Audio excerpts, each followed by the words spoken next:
यह है श्रीमद् भागवत गीता का दूसरा अध्याय। सबसे पहले कृष्णम वंदे जगत गुरु। संजय बोले, उपरोक्त प्रकार से करुणा करके व्याप्त और आंसुओं से पूर्ण तथा व्याकुल नेत्रों वाले शोक युक्त उस अर्जुन के प्रति भगवान मधुसूदन ने वचन कहा। हे अर्जुन, तुमको इस विषम स्थल में ही अज्ञान किस हेतु से प्राप्त हुआ? क्योंकि यह ना तो श्रेष्ठ पुरुषों से आचरण किया गया है, ना स्वर्ग को देने वाला है, ना कीर्ति को करने वाला है। इसलिए हे अर्जुन, नपुंसकता को मत प्राप्त हो, ये तेरे योग्य नहीं है। हे परंतप, तुच्छ हृदय की दुर्बलता को त्याग कर युद्ध के लिए खड़ा हो। तब अर्जुन बोले कि हे मधुसूदन, मैं रणभूमि में भीष्म पितामह और द्रोणाचार्य के प्रति किस प्रकार बाणों से युद्ध करूंगा? क्योंकि हे अरिसूदन, वे दोनों ही पूजनीय हैं। इसलिए इन महानुभाव गुरुजनों को न मारकर इस लोक में भिक्षा का अन्न भी भोगना कल्याणकारक समझता हूँ। क्योंकि गुरुजनों को मारकर भी इस लोक में रुधिर से सने हुए अर्थ और काम रूप भोगों को ही तो भोगूंगा। और हम लोग ये भी नहीं जानते कि हमारे लिए क्या करना श्रेष्ठ है, अथवा ये भी नहीं जानते कि हम जीतेंगे या हमको वे जीतेंगे, और जिनको मारकर भी हम जीना भी नहीं चाहते, वही धृतराष्ट्र के पुत्र हमारे सामने खड़े हैं। इसलिए कायरता रूप दोष करके उपहत हुए स्वभाव वाला और धर्म के विषय में मोहित चित्त हुआ मैं आपसे पूछता हूँ, जो कुछ निश्चय किया हुआ कल्याणकारक साधन हो वो मेरे लिए कहिए, क्योंकि मैं आपका शिष्य हूँ। इसलिए आपके शरण हुए मेरे को शिक्षा दीजिए। क्योंकि भूमि में निष्कटंक धन्य धान्य संपन्न राज्य को और देवताओं के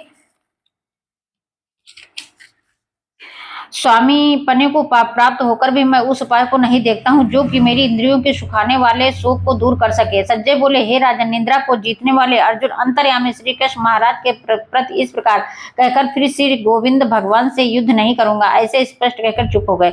उसके उपरांत हे भरतवंशी धृतराष्ट्र, अंतर्यामी श्री कृष्ण महाराज ने दोनों सेनाओं के बीच में उस शोक युक्त अर्जुन को हंसते हुए से वचन कहे, हे अर्जुन, तू न शोक करने योग्यों के लिए शोक करता है और पंडितों के से वचनों को कहता है, परंतु पंडित जन जिनके प्राण चले गए हैं उनके लिए और जिनके प्राण नहीं गए उनके लिए भी शोक नहीं करते हैं, क्योंकि आत्मा नित्य है, इसलिए शोक करना अयुक्त है। वास्तव में न तो ऐसा ही है कि मैं किसी काल में नहीं था, अथवा तू नहीं था, अथवा ये राजा लोग नहीं थे, और न ऐसा ही है कि इससे आगे हम सब नहीं रहेंगे। किंतु जैसे जीवात्मा की इस देह में कुमार, युवा और वृद्धावस्था होती है, वैसे ही अन्य शरीर की प्राप्ति होती है। उस विषय में धीर पुरुष नहीं मोहित होता है। अर्थात जैसे कुमार, युवा और जरावस्था रूप स्थूल शरीर का विकार अज्ञान से आत्मा में भासता है, वैसे ही एक शरीर से दूसरे शरीर को प्राप्त होना रूप सूक्ष्म शरीर का विकार भी अज्ञान से ही आत्मा में भासता है। इसलिए तत्व को जानने वाला धीर पुरुष इस विषय में नहीं मोहित होता है। हे कुंती पुत्र, सर्दी गर्मी और सुख दुख को देने वाले इंद्रिय और विषयों के संयोग तो क्षण भंगुर और अनित्य है। इसलिए हे भरतवंशी अर्जुन, उनको तू सहन कर, क्योंकि हे पुरुष श्रेष्ठ, दुख सुख को समान समझने वाले जिस धीर पुरुष को ये इंद्रियों के विषय व्याकुल नहीं कर सकते, वह मोक्ष के लिए योग्य होता है। और हे अर्जुन, असत वस्तु का तो अस्तित्व नहीं है और सत का अभाव नहीं है। इस प्रकार इन दोनों का ही तत्वज्ञानी पुरुषों द्वारा देखा गया है। इस न्याय के अनुसार नाश रहित तो उसको जान के जिससे ये संपूर्ण जगत व्याप्त है, क्योंकि इस अविनाशी का विनाश करने को कोई भी समर्थ नहीं है। और इस नाश रहित अप्रमेय नित्य स्वरूप जीवात्मा के ये सब शरीर नाशवान कहेंगे। इसलिए हे भरतवंशी अर्जुन, तू युद्ध कर। जो इस आत्मा को मारने वाला समझता है तथा जो इसको मरा मानता है, वे दोनों ही नहीं जानते, क्योंकि आत्मा ना मारता है और ना मारा जाता है। ये आत्मा किसी काल में भी नहीं जन्मता है और ना मरता है, अथवा ना ही ये आत्मा होकर के फिर होने वाला है, क्योंकि अजन्मा नित्य शाश्वत पुरातन है। शरीर के नाश होने पर भी ये नाश नहीं होता है। हे प्रथा पुत्र अर्जुन, जो पुरुष इस आत्मा को नाश रहित नित्य अजन्मा और अभव्य जानता है, वह पुरुष कैसे किसको मरवाता है और कैसे किसको मारता है? और यदि तू कहे कि मैं तो शरीरों के वियोग का शोक करता हूँ, तो यह भी उचित नहीं है, क्योंकि जैसे मनुष्य पुराने वस्त्रों को त्याग कर दूसरे नए वस्त्रों को धारण करता है, वैसे ही जीवात्मा अपने पुराने शरीर को त्याग कर दूसरे नए शरीरों को प्राप्त होता है। हे अर्जुन, इस आत्मा को शस्त्रादि नहीं काट सकते और इसको आग नहीं जला सकती, इसको जल गीला नहीं कर सकते और वायु नहीं सुखा सकता है, क्योंकि यह आत्मा अच्छेद्य है। यह आत्मा अद्रह, अक्लेद्य और अशोष्य है, तथा यह आत्मा निसंदेह नित्य, सर्वव्यापक, अचल, स्थिर रहने वाला और सनातन है। यह आत्मा अव्यक्त अर्थात इंद्रियों का विषय, और यह आत्मा अचिंत्य अर्थात मन का विषय, और ये आत्मा विकार रहित अर्थात न बदलने वाला कहा गया है। इससे हे अर्जुन, इस आत्मा को ऐसा जानकर तू शोक करने योग्य नहीं है, अर्थात तुझे शोक करना उचित नहीं है।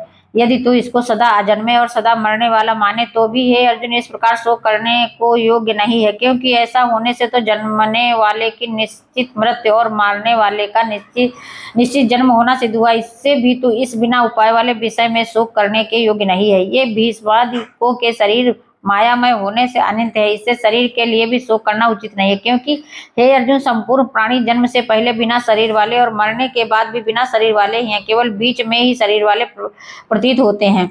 फिर उस विषय में क्या चिंता। हे अर्जुन यह आत्म तत्व तो बड़ा गहन है, इसलिए कोई महापुरुष ही इस आत्मा को आश्चर्य की ज्यों देखता है और वैसे ही दूसरा कोई महापुरुष ही आश्चर्य की ज्यों इसके तत्व को कहता है और दूसरा कोई ही इस आत्मा को आश्चर्य की ज्यों सुनता है और कोई कोई सुनकर भी इस आत्मा को नहीं जानता। हे अर्जुन यह आत्मा सबके शरीर में सदा ही अवध है, इसलिए संपूर्ण भूत प्राणियों के लिए तो शोक करने के योग्य नहीं है और अपने धर्म को देखकर भी तू भय करने को योग्य नहीं है, क्योंकि धर्म युक्त युद्ध से बढ़कर दूसरा कोई कल्याणकारक कर्तव्य क्षत्रिय के लिए नहीं है। हे पार्थ अपने आप प्राप्त हुए और खुले हुए स्वर्ग के द्वार रूप इस प्रकार के युद्ध को भाग्यवान क्षत्रिय लोग ही पाते हैं, और यदि तू इस धर्मयुक्त संग्राम को नहीं करेगा तो स्वधर्म को और कीर्ति को खोकर पाप को प्राप्त होगा, और सब लोग तेरी बहुत काल तक रहने वाली आप कीर्ति को भी कथन करेंगे, और वह अपकीर्ति माननीय पुरुष के लिए मरण से भी अधिक बुरी होती है। और जिनके तू बहुत माननीय होकर भी अब तुच्छता को प्राप्त होगा वे महारथी लोग तुझे भय के कारण युद्ध से उपराम हुआ मानेंगे, और तेरे वैरी लोग तेरे सामर्थ्य की निंदा करते हुए बहुत से न कहने योग्य वचनों को कहेंगे। फिर उससे अधिक दुख क्या होगा। इससे युद्ध करना तेरे लिए सब प्रकार से अच्छा है, क्योंकि या तो मरकर स्वर्ग को प्राप्त होगा अथवा जीत कर पृथ्वी को भोगेगा। इससे हे अर्जुन युद्ध के लिए निश्चय वाला खड़ा होकर खड़ा हो। यदि तुझे स्वर्ग तथा राज्य की इच्छा न हो तो भी सुख दुख लाभ हानि और जय पराजय को समान समझकर उसके उपरांत युद्ध के लिए तैयार हो। इस प्रकार युद्ध करने से तू पाप को प्राप्त नहीं होगा। हे पार्थ यह बुद्धि तेरे लिए ज्ञान योग है विषय में कही गई, और इसी को अब निष्काम कर्म योग के विषय में सुन। जिस बुद्धि से युक्त हुआ तू कर्मों के बंधन को अच्छी तरह से नाश करेगा। इस निष्काम कर्म योग के में आरंभ का अर्थात बीज का नाश नहीं है और उल्टा फल स्वरूप दोष भी नहीं है, इसलिए इस निष्काम कर्म योग रूप धर्म का थोड़ा भी साधन इस जन्म मृत्यु महान भय से उद्धार कर देता है। हे अर्जुन इस कल्याण मार्ग में निश्चयात्मक बुद्धि एक ही है, और अज्ञानी सकामी पुरुषों की बुद्धियां बहुत भेदों वाली अनंत होती हैं। हे अर्जुन जो सकामी पुरुष केवल फल श्रुति में प्रीति रखने वाले स्वर्ग को ही परम श्रेष्ठ मानने वाले, इससे बढ़कर और कुछ नहीं है, ऐसा कहने वाले हैं वे अविवेकी जन जन्म रूप कर्म को फल देने वाली भोग तथा ऐश्वर की प्राप्ति के लिए बहुत सी क्रियाओं के विस्तार वाली इस प्रकार की जिस दिखाऊ शोभायुक्त वाणी को कहते हैं। उस वाणी द्वारा हरे हुए चित्त वाले तथा भोग और ऐश्वर आसक्ति वाले उन पुरुषों के अंतःकरण में निश्चयात्मक बुद्धि नहीं होती। हे अर्जुन सब वेद तीनों गुणों के कार्य रूप संसार को विषय करने वाले अर्थात प्रकाश करने वाले हैं, इसलिए तू असंसारी अर्थात निष्कामी और सुख दुखाद द्वंद्वों से रहित नित्य वस्तु में स्थित तथा योग क्षेम को ना चाहने वाला है और आत्मपरायण हो, क्योंकि मनुष्य क्या सब ओर से भरपूर जलाशय के प्राप्त होने पर छोटे जलाशय में जितना प्रयोजन रहता है, अच्छे प्रकार ब्रह्म को जानने वाले ब्राह्मण का भी सब वेदों में उतना ही प्रयोजन रहता है। अर्थात जैसे बड़े जलाशय के प्राप्त हो जाने पर जल के लिए छोटे जलाशयों की आवश्यकता नहीं रहती, वैसे ही ब्रह्मानंद की प्राप्ति होने पर आनंद के लिए वेदों की आवश्यकता नहीं रहती। इससे तेरा कर्म करने मात्र में ही अधिकार होवे, फल में कभी नहीं, और तू कर्मों के फल की वासना वाला भी मत हो तथा तेरी कर्म न करने में भी प्राप्त प्रीति न होवे। हे धनंजय आसक्ति को त्याग कर तथा सिद्धि और असिद्धि में समान बुद्धि वाला होकर योग में स्थित हुआ कर्मों को कर। यह सत समत्व भाव ही योग नाम से कहा जाता है। इस समत्व स्वरूप बुद्धि योग से सकाम कर्म अत्यंत तुच्छ है। इसलिए हे धनंजय समत्व बुद्धि योग का आश्रय ग्रहण कर, क्योंकि फल की वासना वाले अत्यंत दीन है। समत्व बुद्धि युक्त पुरुष पुण्य पाप दोनों को इस लोक में ही त्याग देता है, अर्थात उनसे लिपायमान नहीं होता। इससे समत्व बुद्धि योग के लिए चेष्टा करिए। समत्व बुद्धि रूप योग ही कर्मों में चतुरता है, अर्थात कर्म बंधन से छूटने का उपाय है, क्योंकि बुद्धि योग युक्त ज्ञानी जन कर्मों से उत्पन्न वाले फल को त्याग कर जन्म रूप बंधन से छूटे हुए निर्दोष अर्थात अमृतमय परम पद को प्राप्त होते हैं। हे अर्जुन जिस काल में तेरी बुद्धि महरूप दलदल को बिल्कुल तर जाएगी, जब तू सुनने योग्य और सुने हुए को वैराग्य योग्य प्राप्त होगा, जब तेरी अनेक प्रकार के सिद्धांतों को सुनने से विचलित हुई बुद्धि परम महात्मा के स्वरूप में अचल स्थिर ठहर जाएगी, तब तू समत्व रूप योग को प्राप्त होगा। इस प्रकार भगवान के वचनों को सुनकर अर्जुन ने पूछा, हे केशव समाज में स्थित स्थिर बुद्धि वाले पुरुष का क्या लक्षण है और स्थिर बुद्धि पुरुष कैसे बोलता है, कैसे बैठता है, कैसे चलता है।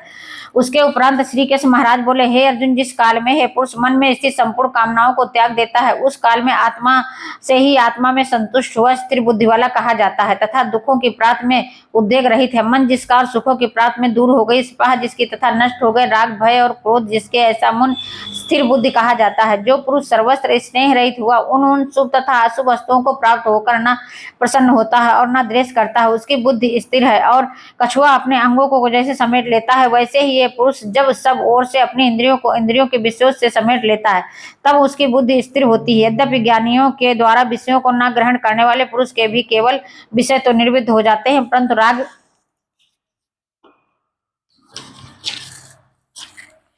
निर्वित होता है। इस पुरुष का तो राग भी परमात्मा को साक्षात करके निवृत्त हो जाता है। और हे अर्जुन, जिससे कि यत्न करते हुए बुद्धिमान पुरुष के भी मन को यह प्रधान स्वभाव वाली इंद्रियां बलात् कर लेती हैं। इसलिए हे मनुष्य को चाहिए कि उन संपूर्ण इंद्रियों को वश में करके समाहित चित्त हुआ मेरे परायण स्थित हुए, क्योंकि जिस पुरुष के इंद्रियां वश में होती है उसकी ही बुद्धि स्थिर होती है। हे अर्जुन, मन सहित इंद्रियों को वश में करके मेरे परायण न होने से मन के द्वारा विषयों का चिंतन होता है। विषयों को चिंतन करने वाले पुरुष की उन विषयों में आसक्ति हो जाती है और आसक्ति उन विषयों की कामना उत्पन्न होती है और कामना में विघ्न पड़ने से क्रोध उत्पन्न होता है। क्रोध से अविवेक अर्थात मूढ़ भाव उत्पन्न होता है और अविवेक से स्मरण शक्ति भ्रमित हो जाती है और स्मृति के भ्रमित हो जाने से बुद्धि अर्थात ज्ञान शक्ति का नाश हो जाता है और बुद्धि के नाश होने से यह पुरुष अपने श्रेय साधन से गिर जाता है।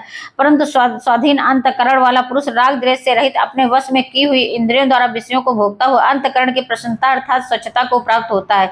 उस निर्मलता के होने पर जिसके संपूर्ण दुखों का अभाव हो जाता है और उस प्रसन्न चित्त वाले पुरुष की शीघ्र ही अच्छी प्रकार स्थिर हो जाती है। हे अर्जुन, साधन रहित पुरुष के अंतकरण में श्रेष्ठ बुद्धि नहीं होती और उस अयुक्त के अंतकरण में आस्तिक भाव भी नहीं होता है और बिना आस्तिक भाव वाले पुरुष को शांति भी नहीं होती है। फिर शांति रहित पुरुष को सुख कैसे हो सकता है? क्योंकि जल में वायु नाव को जैसे हर लेता है, वैसे ही विश्व में विचरित हुई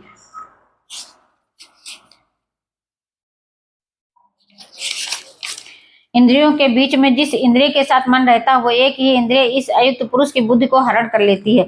इससे हे महाबाहो, जिस पुरुष की इंद्रियां सब प्रकार इंद्रियों के विषयों में से बस में की हुई होती है, उसकी बुद्धि स्थिर होती है। और हे अर्जुन, संपूर्ण भूत प्राणियों के लिए जो रात्रि है, उस नित्य शुद्ध बोध स्वरूप परमानंद में भगवत को प्राप्त हुआ योगी पुरुष जागता है। और जिस नाशवान क्षण भंगुर सांसारिक सुख में सब भूत प्राणी जागते हैं, तत्व को जानने वाले मन के लिए वो रात्रि है।